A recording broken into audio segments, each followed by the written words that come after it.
Jangan lupa subscribe YouTube channel Metro TV News dan jangan lupa nyalakan notifikasinya. Kembali bersama kami di Editorial Media Indonesia. Kembali kita diskusikan mengenai tema kita pada hari ini. Mas Eko, dalam rangka menurunkan emisi, menaikkan reputasi.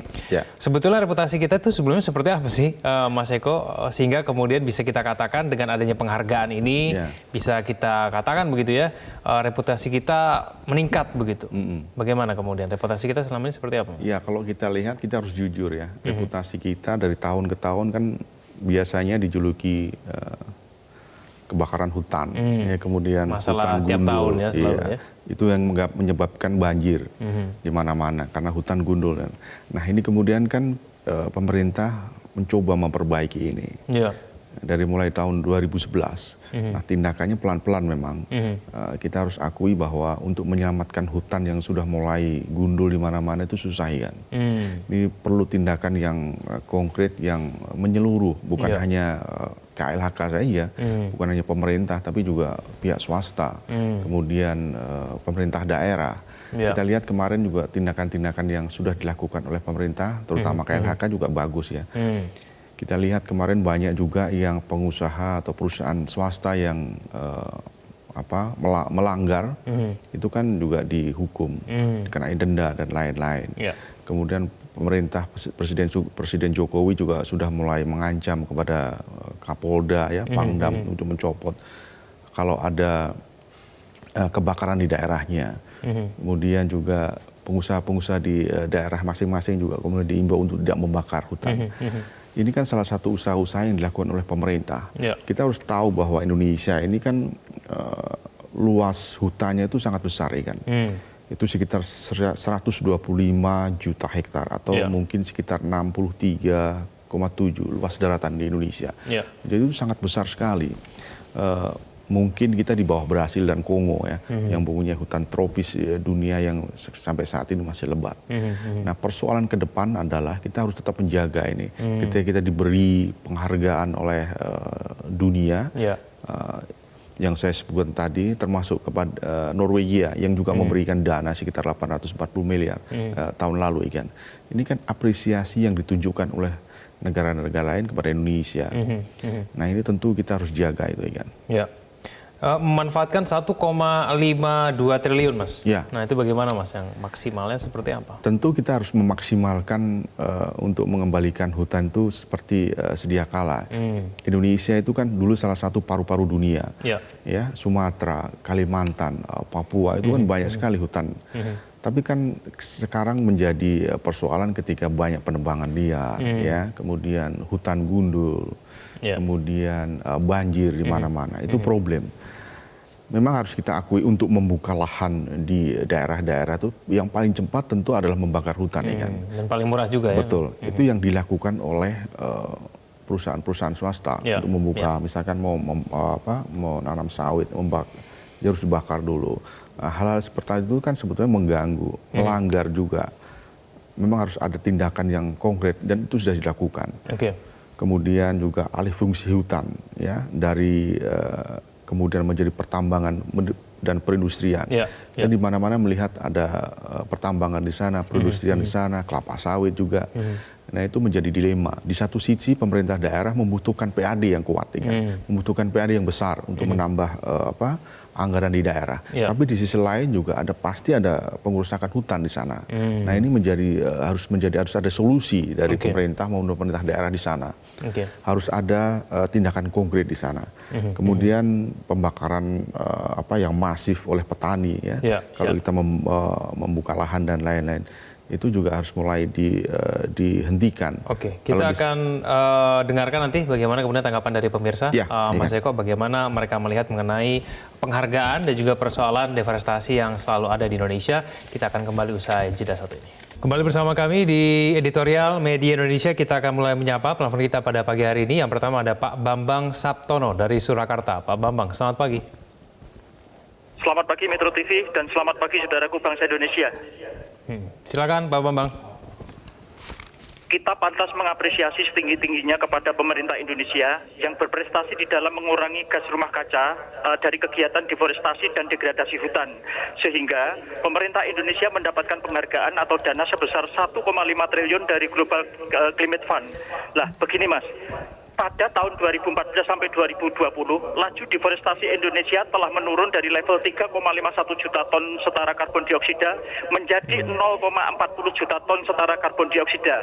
Ini merupakan prestasi luar biasa dari pemerintah Indonesia di kancah dunia di dalam program pemulihan lingkungan terkait penurunan emisi gas rumah kaca atau kaitannya dengan pemanasan global.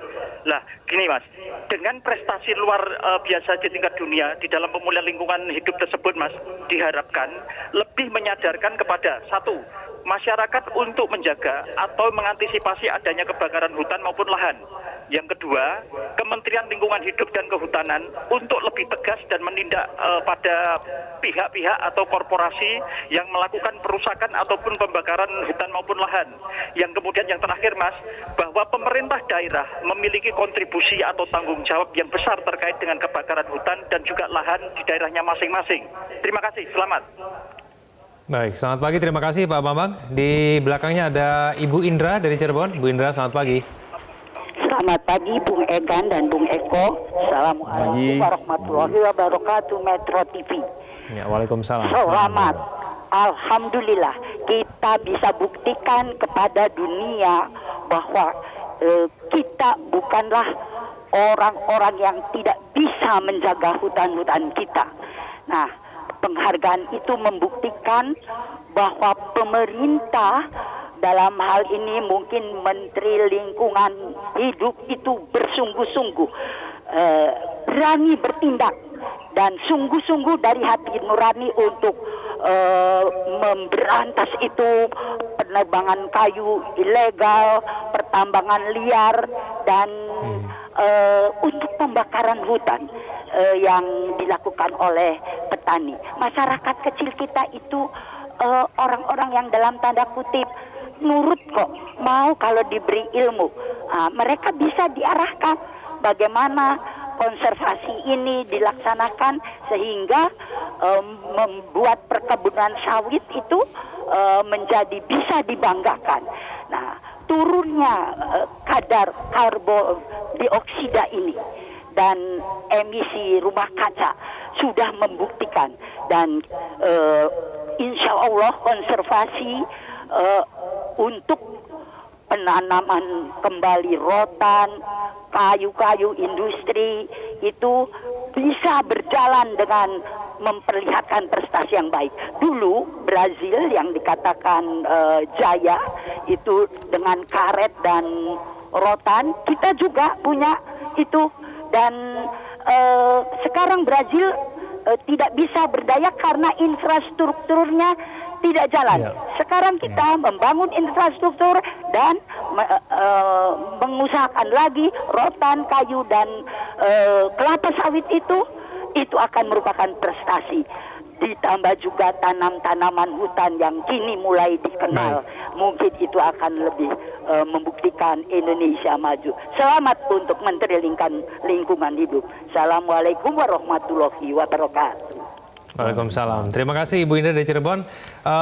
Dari penelpon kita pada pagi hari ini, Mas Eko, yang mungkin patut dicermati adalah langkah selanjutnya ya, menyadarkan masyarakat. Sebetulnya mungkin bagaimana kita bisa meyakinkan masyarakat, memberikan pendidikan begitu, edukasi kepada masyarakat supaya betul-betul bisa menjaga kelestarian hutan. Dan mungkin tadi Bu Indra mengatakan bahwa sebetulnya petani kita nurut, tapi mungkin mereka melakukan langkah seperti pembakaran ladang itu mungkin karena memang tidak tahu begitu Mas ya. Bagaimana kemudian kita bisa meningkatkan edukasi, menyadarkan masyarakat supaya betul-betul kita tidak kembali menjadi negara yang memiliki reputasi deforestasi yang cukup besar. Ya, kalau petani atau perseorangan saya kira membuka lahannya sangat sedikit ya kan, kecil ya. Itu bisa dimaklumi lah. Mungkin kalau yang kecil-kecil, yang besar itu kalau perusahaan itu kan biasanya kan berhektar-hektar. Nah, dia nggak mau rugi, nggak mau mengeluarkan uang lebih ya. Jadi dia salah satu cara yang paling mudah dan cepat tentu dengan membakar hutan ya. Nah ini kan efeknya bisa kemana-mana, bisa menjadi merembet ke hutan-hutan sebelahnya, kemudian asapnya bisa kemana-mana, bisa sampai ke negara tetangga. Ini kan menjadi persoalan yang tiap tahun dulu sering terjadi, sehingga menimbulkan protes dari negara tetangga seperti Singapura, Malaysia, dan lain-lain. Nah sekarang sudah mulai ditekan, kan, di bawah kepemimpinan Ibu Siti Nurbaya, kita tahu bahwa tindakan-tindakan yang sangat keras sudah dilakukan kerjasama dengan pemerintah daerah, dengan Kapolda, dengan Pangdam, kemudian memberikan sanksi, kemudian juga beracara di pengadilan, membawa perusahaan-perusahaan wisata yang melanggar itu. Jadi efek jerahnya sebetulnya sudah ada. Nah ini perlu ditindaklanjuti terus-menerus ke depan, sehingga pemulihan ekonomi, pemulihan lingkungan di daerah-daerah yang kita tahu mempunyai hutan yang sangat tinggi dan besar, itu bisa tetap dilakukan. Ya kan? Berarti PR-nya sekarang adalah kembali penegakan hukum ya, Mas Eko ya. Ini kan kalau masalah kita berbicara mengenai perusahaan-perusahaan kan mungkin mereka masih mencari celah-celah hukum begitu, Mas. Betul, ya. Mungkin mereka juga menggunakan masyarakat sekitar begitu untuk melakukan pelanggaran hukum. Nah, hal semacam ini yang perlu ditingkatkan begitu, Mas Eko. Ya itu salah satunya ya. Tapi yang paling penting adalah pemulihan lingkungan itu ya kan. Sesuai dengan arahan Presiden memang. Ketika kita hutan-hutan kita gundul ya, yang menimbulkan longsor, banjir dan lain-lain, itu memang harus segera diperbaiki. Jangan sampai ini menjadi berlarut-larut kemudian merugikan banyak pihak. Nah dengan adanya penghargaan ini, termasuk dana yang tidak besar tadi, yang sangat besar tadi, 103,78 juta US, itu sangat besar sekali kan, 1,52 triliun. Kalau kita lihat kemarin pemerintah hanya menganggarkan sekitar 89,6 triliun per tahun. Itu dari mulai 2016. Dan ini memang kurang sebetulnya. Dengan tambahan ini tentu akan lebih banyak dananya untuk pemulihan lingkungan. Indonesia kan bukan hanya Sumatera, Kalimantan, dan Papua, tapi banyak daerah-daerah lain yang memiliki hutan yang perlu kita lindungi. Ya. Baik, Mas Eko, kita doakan bersama semoga kemudian penanggulangan deforestasi ini bisa semakin maksimal di masa mendatang. Terima kasih Mas Eko telah bersama kami pada pagi hari ini. Pemirsa, penghargaan yang diterima Kementerian Lingkungan Hidup dari Global Climate Fund menjadi bukti bahwa kita sedang ikut berbenah mengatasi persoalan global. Hal ini juga membuktikan kita setingkat lagi telah berhasil menaikkan reputasi negeri ini di kancah global. Sekali lagi, selamat kepada bangsa Indonesia. Terima kasih Anda telah menyaksikan editorial Media Indonesia. Selamat pagi.